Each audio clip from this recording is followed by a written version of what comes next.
উখিয়ার ক্রীড়াঙ্গনে আজ জমল উত্তেজনার ঝড়। ফ্রিডম স্পোর্টস অ্যাসোসিয়েশনের আয়োজনে অনুষ্ঠিত হলো পাহাড়িকা আন্তঃক্লাব ফুটবল টুর্নামেন্ট 2025-এর ফাইনাল ম্যাচ। মাঠে ছিল দুই সেরা দল, এসএস স্কোয়াড এবং ব্ল্যাক হার্ট। হাজারো দর্শক গ্যালারিতে মুখর করে রেখেছিল উল্লাসে। এসএস স্কোয়াডের নেতৃত্বে ছিলেন অধিনায়ক মোহাম্মদ সালমান এবং গোলবারে ছিলেন হৃদয়। অন্যদিকে ব্ল্যাক হার্ট স্কোয়াডের অধিনায়ক ছিলেন ইব্রাহিম আর শেষ বর্ষা হিসেবে গোলরক্ষক ছিলেন জেহাদ। দুই দলই মাঠে নামলো জয়ের জন্য মরিয়া হয়ে। খেলা শুরু থেকেই ব্ল্যাক হার্ট দেখালো আগ্রাসী মেজাজ। মাত্র 3 মিনিটেই জয়নাল উরফে তেবেজের দুর্দান্ত শটে এগিয়ে যায় ব্ল্যাক হার্ট। স্টেডিয়ামে মুহূর্তেই শোরগোল, করতালি, 1-0 লিডে ব্ল্যাক হার্ট। গোল হজমের পর এসএস স্কোয়াড থেমে থাকেনি। অধিনায়ক সালমানের নেতৃত্বে তারা বারবার আক্রমণ চালায়, কিন্তু ব্ল্যাক হার্টের রক্ষণভাগ ও গোলরক্ষক জেহাদ ছিলেন দুর্ভেদ্য প্রাচীর। ম্যাচের শেষের 5 মিনিট আগে এসএস স্কোয়াডের অধিনায়ক সালমান দুর্দান্ত শটে সমতায় ফেরান দলকে। গ্যালারিতে তখন উত্তেজনার ঝড়। স্কোর 1-1। নির্ধারিত সময় শেষে খেলা গড়ালো টাইব্রেকারে। উভয় দলই সমানে সমান লড়াই করে, প্রতিটি শট যেন এক একটি হৃদয় স্পন্দন। এসএস স্কোয়াডের গোলরক্ষক হৃদয় চমৎকার সেভ করলেও শেষ মুহূর্তে জেহাদের দুর্দান্ত পারফরমেন্স জয় এনে দেয় ব্ল্যাক হার্টকে। টাইব্রেকারে 5-4 ব্যবধানে জয় পায় Black Heart. Black Heart squad Paharika আন্তঃক্লাব ফুটবল টুর্নামেন্ট 2025-এর চ্যাম্পিয়ন। পুরস্কার বিতরণী মঞ্চে বিজয়ীদের হাতে তুলে দেওয়া হয় গৌরবের ট্রফি। উপস্থিত ছিলেন উপজেলা প্রাণী সম্পদ কর্মকর্তা doctor Syed Hossain, freedom sports অ্যাসোসিয়েশনের সভাপতি মাসুম সিরাজি, সাধারণ সম্পাদক রবিউল হাসান রবিন এবং অন্যান্য সম্মানিত অতিথিরা। তারা বলেন, এই আয়োজন শুধু খেলার নয়, তরুণদের মাদক থেকে দূরে রাখার জন্য এক গুরুত্বপূর্ণ পদক্ষেপ। এই ফাইনাল শুধু ফুটবলের লড়াই নয়, এটি এক সামাজিক আন্দোলন। অভিনন্দন ব্ল্যাক হার্ট স্কোয়াডকে এবং সেলুট এসএস স্কোয়াডের দুর্দান্ত লড়াইকে। এখন চলুন খেলার উত্তেজনার ফাঁকে শুনে আসি কিছু মতামত খেলোয়াড়, আয়োজক ও অতিথিদের কাছ থেকে এই ফাইনাল ম্যাচ নিয়ে তাদের অনুভূতি কেমন। আসসালামু আলাইকুম প্রিয় দর্শক, আমাদের মাঝে আজকের এই আয়োজনে উপস্থিত আছেন উপজেলা প্রাণী সম্পদ কর্মকর্তা শ্রদ্ধাভাজন ডাক্তার সৈয়দ হোসেন। ওনার কাছে আমাদের প্রশ্ন থাকবে যে এই ধরনের আয়োজনটাকে আপনি কিভাবে দেখছেন? আসলে একটা ফুটবল আর কিছু মানুষের উদ্যোগ একটা সমাজকে মাদক মুক্ত রাখার জন্য যথেষ্ট। কারণ এই যে আজকের এই খেলার মাঠে যতগুলো দর্শক আপনারা দেখতে পাচ্ছেন, দেখেন কারোর হাতে কোনো মাদক নেই। আমরা নামে শুধু না বলে প্রতিটা পাড়ায়, প্রতিটা মহল্লায় সত্যিকার অর্থে যদি একটা মাদক মুক্ত সমাজ ঘুরতে চায়, তাহলে এই ধরনের আয়োজনের কোনো বিকল্প নেই। এত সুন্দর একটা আয়োজন স্থানীয় যুবক করেছে, ফ্রিডম স্পোর্টস অ্যাসোসিয়েশনের পক্ষ থেকে করা হয়েছে। আপনি ক্লাবের সাধারণ সম্পাদক হিসেবে আপনার অনুভূতিটা? আমার অনুভূতি খুব ভালো।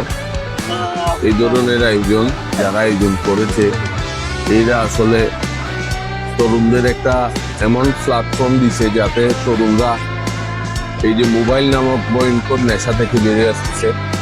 আমি চাই আমাদের ক্লাবের ছেলেরা এরকম সুন্দর সুন্দর আয়োজন করে, যাতে আমাদের যেই তরুণ প্রজন্ম এর একটা সুন্দর প্ল্যাটফর্ম পাই, যাতে ওরা মোবাইল, মাদক এবং এই যে নতুন একটা আমাদের অভিশাপের মতো হয়ে দাঁড়াইছে, যেটা হলো ভালো ভালো প্লেয়ার উঠে আসবে। যেহেতু আপনি জানেন আমাদের ইন্ডিয়া থেকে তেমন একটা ভালো প্লেয়ার আগে থাকলেও বর্তমানে নেই বললে চলে। তো আমরা চিন্তা করছি যারা মোটামুটি ভালো খেলে তারা আরো উৎসাহিত হোক এবং সামনে যারা উঠে আসবে তারাও যাতে একটা সুযোগ পায়। ঠিক আছে, ধন্যবাদ আলম ভাই। এটা আসলে ভাষায় প্রকাশ করার মতো না। এই মাদক সন্ত্রাসের এই যুগে, যেখানে বাচ্চা কাচ্চা শিক্ষার্থীরা অধঃপতন হচ্ছে, সেখানে ফ্রিডম ক্রীড়া সংসদের মতো একটা ক্লাব যেটা ঐতিহ্যবাহী একটা ক্লাব হিসেবে রুকিয়াতে স্বনামধন্য ক্লাব হিসেবে অন্তর্ভুক্ত আছে, সে ক্লাবের আন্তঃ ক্লাব একটা টুর্নামেন্ট আয়োজন করা মানে তো ইজি ব্যাপার না।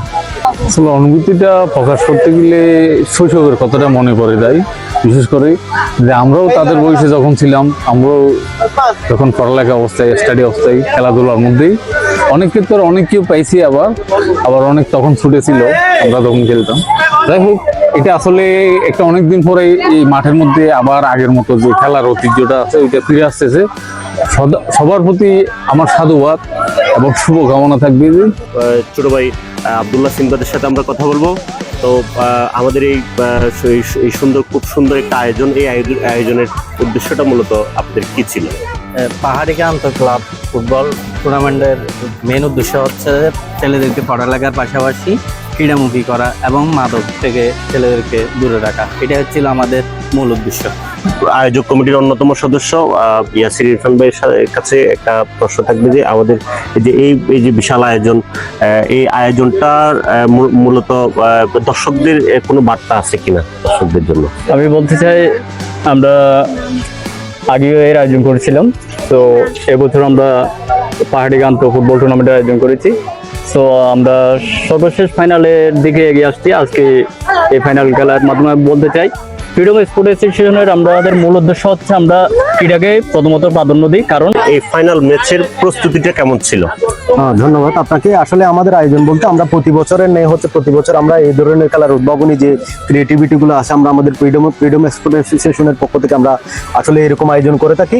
তার এদের ধারাবাহিকতা এবারের হচ্ছে আমাদের ফ্রিডম স্পোর্টস অ্যাসোসিয়েশন কর্তৃক আয়োজিত পাহাড়িকা আন্তঃ ক্লাব যে প্রিমিয়ার লিগের আজকে যে উপভোগ্য এক আকর্ষণীয় ম্যাচের যেটা এই ধরনের টুর্নামেন্টগুলো আয়োজন কতটুকু প্রয়োজন বলে মনে করেন? আসলে এই প্রজন্মকে এবং এই প্রজন্মের ছাত্র সমাজকে মাদক এবং অনলাইন জুয়া থেকে ফিরিয়ে আনার জন্য এটি খুব একটি গুরুত্বপূর্ণ ভূমিকা পালন করে বলে আমি মনে করি। কেননা এই ক্রীড়ার মাধ্যমে মাদক এবং অনলাইন জুয়া থেকে ফিরে আসতে পারে। ছেলেরা ক্রীড়া এবং খেলাতে যখন ব্যস্ত থাকবে তখন তারা মাদক এবং অনলাইন জুয়া তার ব্যস্ত থাকবে না। ভবিষ্যতে আরো বড় পরিসরে করার ইচ্ছে আছে কিনা? হ্যাঁ, অবশ্যই আছে। আমরা সামনে ইনশাল্লাহ আরো বড়সড় করার চেষ্টা করব। আমাদের ফ্রিডমের যারা মেম্বার আছে ওরা অনেক কষ্ট করে, সামনের বছরও আমরা অনেক ইউনিক ভাবে এর চেয়ে আরো ইউনিক ভাবে পরিচালনা করবো এবং সুন্দরভাবে শেষ করবো। আমরা আমাদের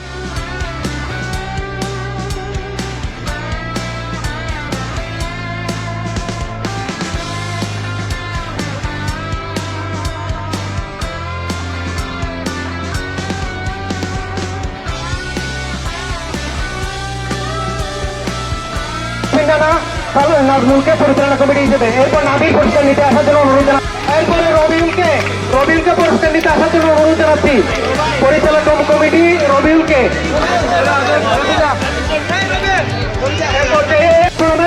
আমি পার্সোনালি ব্যক্তিগতভাবে সংকট ধন্যবাদ জানাই।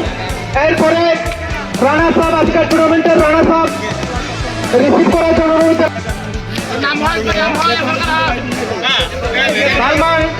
সালমানকে আমি ছোট সালমান ধন্যবাদ জানাচ্ছি। আজকে যারা